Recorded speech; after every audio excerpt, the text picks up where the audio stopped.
గ్రంథాన్నైతే రాస్తాను, కానీ నాదొక షరతు.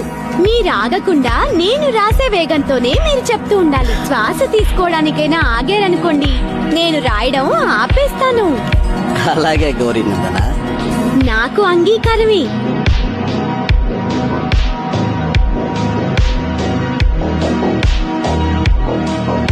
తీసుకోండి మునివర్య, మీ గ్రంథం పూర్తయింది. గణేష్ మహారాజా, ఈ గ్రంథం మీ బుద్ధి కుశలత, ఏకాగ్రత, త్యాగ నిరతి వల్లే సాధ్యపడింది.